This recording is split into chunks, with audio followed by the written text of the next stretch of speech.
Hello, my viewers.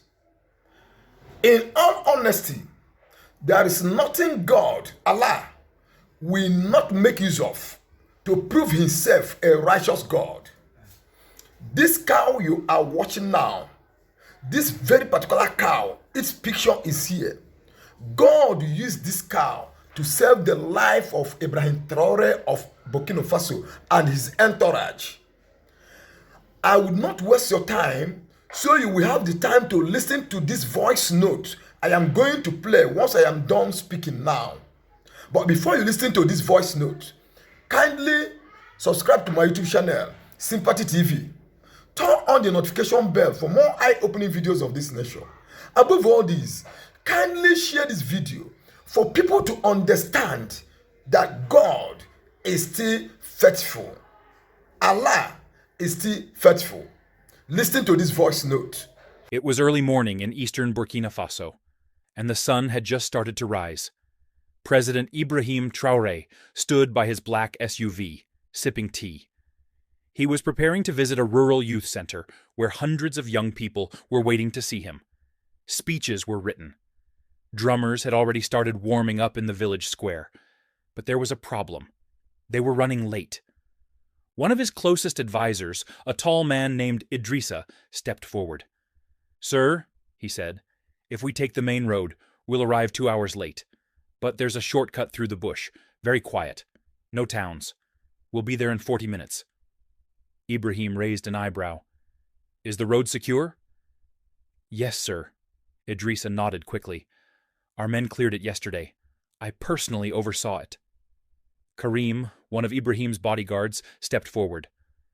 "I've never liked that road. Too quiet." But Idrissa insisted. "We have limited fuel, and the youth are waiting. We must move now." Ibrahim paused, thinking. Then he said, "Fine. We'll take the shortcut." The convoy of 5 vehicles rolled out, 2 armed trucks in front, the president's SUV in the middle, and 2 more in the back. The road was narrow and bumpy, surrounded by tall, dry grass. Not a single person in sight. No homes, no goats, no smoke from fires. Just silence. Half an hour passed. Everything seemed calm. Then a cow appeared, standing right in the center of the dirt road. A big, brown cow. Its horns were chipped. Its eyes calm, its legs firmly planted. It stared straight at the president's car and refused to move. The driver honked. Nothing. The front escort truck shouted, "Move! Shoo!" Nothing. One soldier fired a shot into the air. The sound echoed. Still, the cow didn't budge. Everyone was confused. "It's just a cow," one guard said. "Let's push it off the road." 2 soldiers stepped out and tried to guide it with sticks. The cow stepped back slightly, then returned to its same spot. President Ibrahim watched from inside the SUV, puzzled. He rolled down his window. "Why hasn't it moved?" he asked. "No idea," said Karim. "It's acting strange." "Try driving around it," Idrissa said quickly. "We're wasting time." The driver prepared to steer slightly off-road, but something in Ibrahim's heart felt heavy. He looked again at the cow. It wasn't scared. It wasn't running. It just stood there, blocking the exact center of the road. Then he said something that surprised everyone. "Stop the car." The driver obeyed. "Send a man to check under the cow." "Sir?" Idrissa said nervously. "It's just a cow." "I said check the ground." 2 guards approached carefully. One leaned forward, studying the dirt under the cow's front legs. Suddenly he jumped back. "Sir, there's something here!" The convoy froze. Everyone rushed to look. Half buried in the ground, just inches beneath the cow, was a thin metal wire, barely visible. The soldier followed the wire with his hand and gasped. It led to a mine. A real landmine. Karim called out, panicked. "Sir, we've got explosives. Not 1, 3 mines hidden together." Gasps, shouting, radio calls. The road had been prepared for a kill, and that cow? It had stopped them just in time. President Ibrahim stepped out slowly. He looked at the cow, then at the ground, then at Idrissa. And for the first time, he saw fear in his advisor's eyes. The road was silent, but not peaceful. Soldiers surrounded the area. Guns were drawn, radios buzzed with voices. The discovery of 3 landmines buried under the dirt had changed everything. And yet, the cow still stood there, calm, still, watching. President Ibrahim Traore stepped forward, eyes fixed on the spot where the wire poked through the soil. He didn't speak. He didn't blink. His mind was racing. "We cleared this road yesterday," he said finally, turning to Idrissa, his advisor. "Yes, sir," Idrissa said quickly, sweat already forming on his forehead. "Our security team swept it. There were no signs of any danger." Karim, the head bodyguard, knelt beside the wire. "This was planted recently," he said. "Very recently. See this?" He pointed at a fresh boot print next to the mine. "The ground is still soft. This wasn't here yesterday morning." Ibrahim narrowed his eyes. "Someone knew we'd take this road." Idrissa spoke again. "Sir, maybe the enemy just planted them, hoping anyone would pass by." But Ibrahim didn't answer. He was watching Idrissa's hands, his nervous twitching, his eyes darting. And something else hit him. Idrissa had pushed hard for this road. Too hard. "We were supposed to go through Kudugu," Ibrahim said slowly. "Why did you insist on this shortcut again?" I just thought we'd save time," Idrissa stammered. "You said we were late." Karim stood up, his hand on his weapon now. "But this road isn't even on the official travel list. And you claimed to oversee the clearance personally, didn't you?" Idrissa's throat moved as he swallowed hard. "Yes, I did." Sekou, the commander of security operations, arrived on a motorbike with backup troops. He was briefed in seconds. Then he turned to Ibrahim. "Sir, may I speak to you alone?" They stepped to the side. "I don't trust him," Sekou said quietly, nodding toward Idrissa.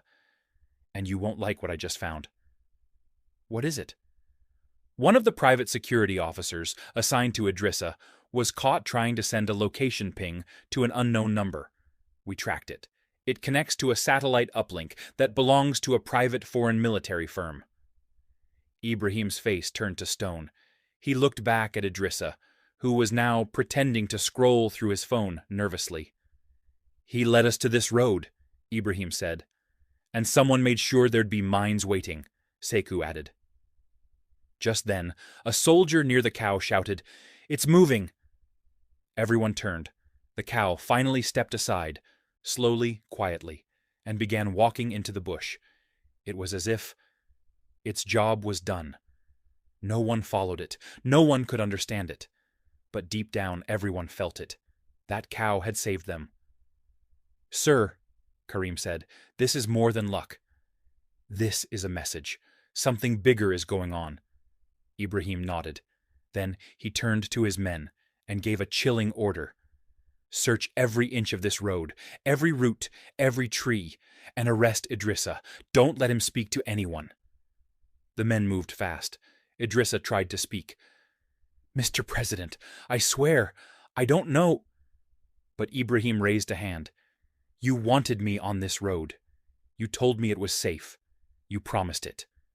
He leaned in closer and said softly, "But that cow saved me before you could kill me." Idrissa's face went pale. Soldiers grabbed him and dragged him to the back vehicle.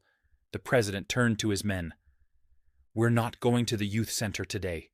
We're going to the truth. Someone planned my death, and this was just the beginning." The convoy didn't move forward that day. Instead, it reversed slowly, carefully, under full military escort. Mines were marked. Drones were sent overhead. And back at the palace, a dark cloud hung over every room.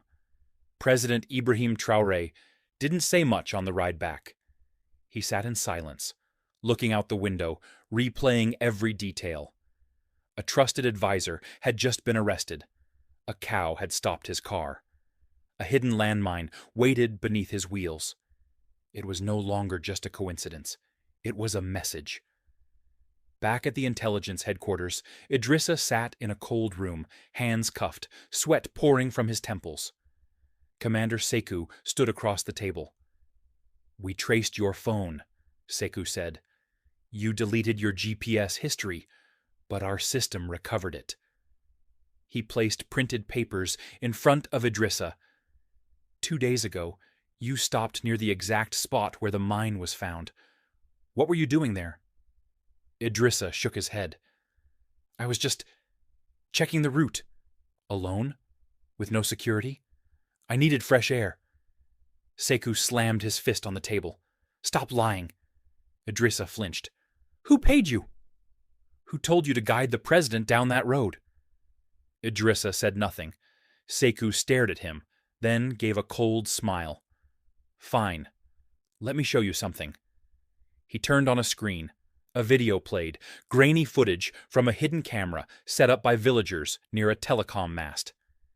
It showed Idrissa at night, speaking to a man in military boots. The man wore a cap low over his eyes and handed Idrissa something. It was a satellite phone.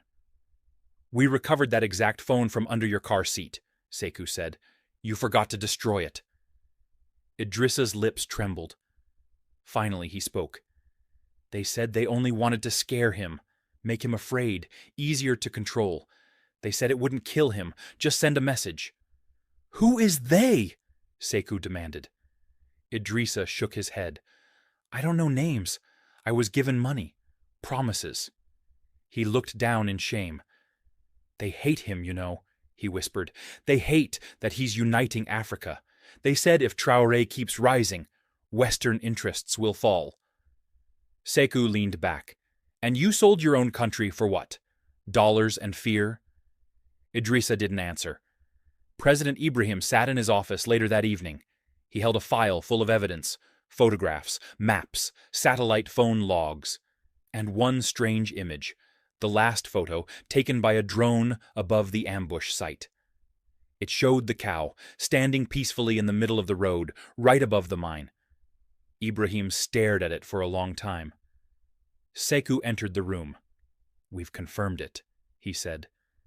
Idrissa was recruited by a foreign network, likely a military contractor linked to you-know-who. Ibrahim didn't look up.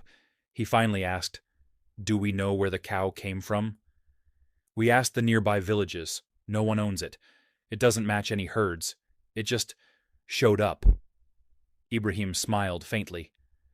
"And vanished when the work was done." Sekou nodded slowly. "Sir, permission to speak freely?" "Go ahead." "That was not just an animal. That was something else." Ibrahim looked out the window. "I know," he said, "and I don't take it lightly." He stood up. "We have enemies in suits, enemies with pens, enemies with mines. But now they've seen something they can't explain." He turned to Sekou. "Prepare a message. I want the world to know. Africa's path is not guided by fear. It is guarded by something greater." "Even if that something has 4 legs and horns?" Ibrahim smiled. "Even then." 2 days had passed since the landmine was discovered. Across Burkina Faso, whispers were growing. Did a cow really stop the president's death? Was it luck or something divine? Who planted the bomb? And how deep does the betrayal go? President Ibrahim Traore, now back in the capital, moved quietly through the palace halls. He had ordered no press conferences, no statements. His silence was not fear, it was strategy, because something didn't add up. If Idrissa was the leak, who helped him from the inside? Mines like those weren't buried without exact GPS. Someone had provided detailed timing and coordinates. Someone who knew exactly when and where the president would pass. Traore called a secret meeting with Commander Sekou, his cyber surveillance chief, and 2 trusted military officers. "I want every palace device scanned," he said. "Every phone, every radio, every signal, every staff record. We missed something." They worked overnight. By morning, the truth hit like a bomb. A tablet belonging to one of the security camera supervisors had strange hidden files, audio logs, text conversations, and one file labeled Only Giraffe Track version 5. Inside the file, live tracking data of the president's vehicle. Someone had installed hidden tracking software on the convoy's lead vehicle. The data had been shared in real time, right up until the moment the cow blocked the road. "They were watching your movement like a video game," said the cyber chief. "They knew every turn." The traitor was a man named Lieutenant Duamba, a quiet, well-liked logistics officer. He had worked at the palace for 6 years. No one suspected him. When arrested, he confessed immediately. "I was offered a new life," he said. "Money, a foreign visa. They said Traore would be replaced, that it was already arranged." Sekou turned to him. "Who's they?" The officer hesitated. Then he muttered, "People connected to security firms from abroad." One was American. He had a badge that said Langley Group Support. Sekou's blood ran cold. The link was clearer now. This wasn't just an inside job. It was an international operation. Back in the presidential quarters, Traore sat in silence. He opened a small notebook, his personal journal. He wrote only one sentence. "They tried to end my life with my own people, but something greater stood in their way." Then he stood and made a decision that would shake the world. That night, a last-minute broadcast was announced. Millions across Burkina Faso tuned in. So did Mali, Guinea, Niger, and even curious viewers in France. And the U.S. President Ibrahim Traore appeared on screen, calm, strong, and direct. "I was nearly killed this week," he began. "Not by war, not by rebels, but by people in suits. People who smile at us, while wiring our roads with explosives." He paused. "They sent men into our palace. They bought our brothers with foreign money. They plotted my death, using my own routes, my own convoy, my own advisor." He looked directly into the camera. "But they failed, because a simple animal stood in the way. A cow. Yes, a cow stopped me. And when they see that even nature won't let me fall, they'll understand something deeper." He slammed his hand on the desk. "We are not a people you can control. Burkina Faso is not a chessboard for outsiders. From this day, any foreign military base, contractor, or spy agency on our soil must leave." Gasps were heard even through the screen. "And one last thing," Traore added, eyes narrowing. "I know your names.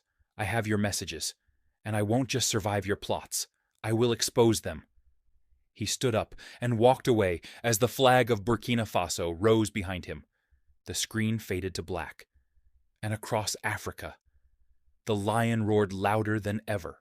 The day after President Ibrahim Traore's speech, chaos erupted outside Africa. But inside Burkina Faso, the people were on fire with pride. Social media exploded. Young people painted murals of cows with golden horns. Poets called it the divine cow of resistance. Children reenacted the scene in schools. Even in nearby Mali and Niger, the story spread like wildfire. The West brought technology. We had dust, prayers, and a cow. But in the shadows, anger was growing. Far beyond Ouagadougou, across the sea. Inside a high-security boardroom of a private military contractor, 3 foreign men watched Traore's broadcast on repeat. One of them, American accent, sharp suit, slammed his hand on the table. "He wasn't supposed to survive," he hissed. "That road was cleared. We tracked him live. How does a cow ruin a $3 million operation?" Another man, British, leaned forward. "There's only one explanation. We underestimated him." They pulled out new plans. This time, no landmines. They wanted something quieter, more final. Back in Burkina Faso, President Traore was working in silence. He had not slept more than 4 hours in days. He studied enemy patterns. He reviewed every name, every message, every security weakness. And most importantly, he waited, because he knew they'd try again. He even said it to Sekou. "The cow bought us time, but it didn't stop the storm. Now, We must strike before they do. Meanwhile, in the city of Bobo Dioulasso, a young cattle herder arrived at a local mosque with a strange story.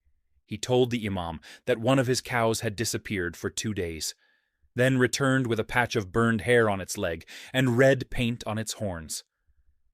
"I think," he whispered, "it was the one from the president's road."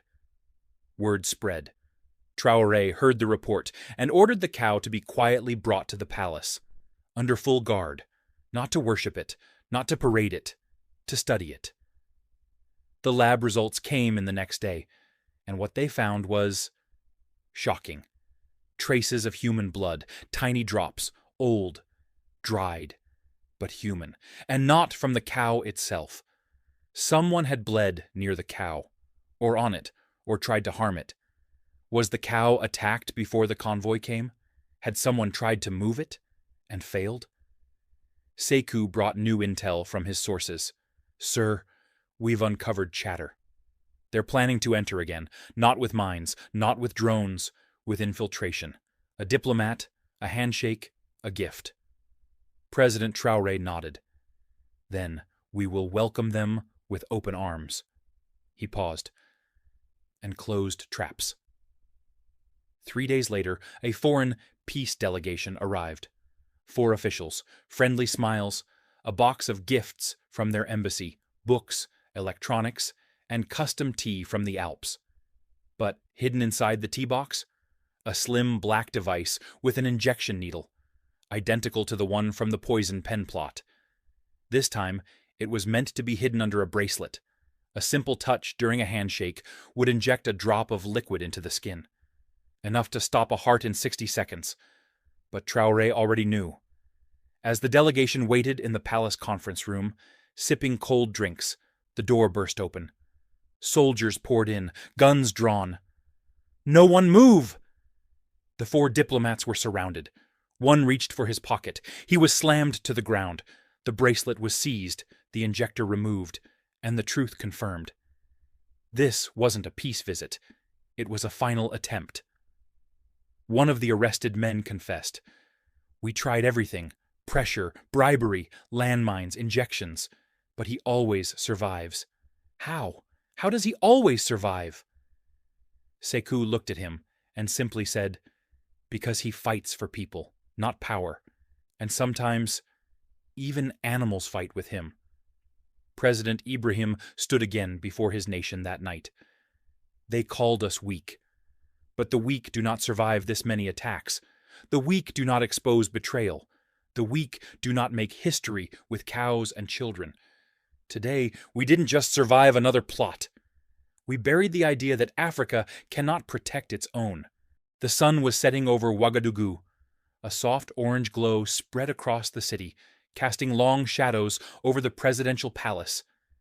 Inside, President Ibrahim Traore stood alone in his private garden, eyes fixed on the horizon. Behind him, the nation buzzed with pride. The attempted assassins had been exposed. The people were awake, his enemies silent. But Ibrahim knew this wasn't truly over, because power always invites more enemies. His phone buzzed. A message from Sekou. "The interrogated diplomat has confessed. There are others, hiding in embassies, in charities, even in private schools, waiting." Ibrahim stared at the screen, then locked the phone. He turned to face the giant cow statue that had just been unveiled in the garden, built by young welders using scraps of metal from retired army vehicles. On its base, a plaque read, "It stood when the world wanted him to fall." The next day, President Traore held a private meeting. Only 5 people were in the room: Sekou, Karim, his intelligence chief, and 2 spiritual leaders. "What we face is no longer physical," Ibrahim began. "It's psychological. It's a war of pressure, bribes, fear, and infiltration." One of the imams nodded. "That cow, sir, it didn't just block a mine. It revealed the snakes hiding in your palace." Karim added, "The people trust you more than ever. But the enemies aren't done, and we need to prepare." So Ibrahim revealed his plan. He called it Operation Mirror. It was simple. Every foreign friend would be watched. Every palace staff member would be rotated and screened. And any attack, whether by hand or handshake, would be met with a story told to the people, loudly. No more silence, no more hiding corruption. Every betrayal would be exposed, publicly. Weeks passed, no new attempts. But the world began to notice. Burkina Faso's leadership became harder to manipulate. Money stopped working. Threats were laughed at. Western embassies requested private talks and were ignored. Traore had become something else, not just a leader, a legend. He had survived bullets, poison, betrayal, and landmines. But the thing that saved him wasn't a gun. It was a cow. Months later, during a summit in Mali, a journalist asked Ibrahim a question on live TV. "Mr. President, people say a cow saved your life. Do you believe that?" The room laughed. Ibrahim smiled, then leaned into the microphone. "Yes, a cow saved me. But that's not the point. The real miracle is what the cow revealed. It showed us how deep betrayal can hide, how even the earth can speak, if you're humble enough to listen." The room went silent, then exploded into applause. Back home, Daouda, the boy from the mango story, watched from his new classroom. He grinned. First the mango, now a cow. I wonder what saves him next. His teacher chuckled. Maybe a chicken? But deep in the bush, an old brown cow grazed peacefully, untouched by fame. It didn't know it was a hero. It had simply stood still, at the right place, at the right time. While the world tried to bring a good man down, Africa stood still and saved him.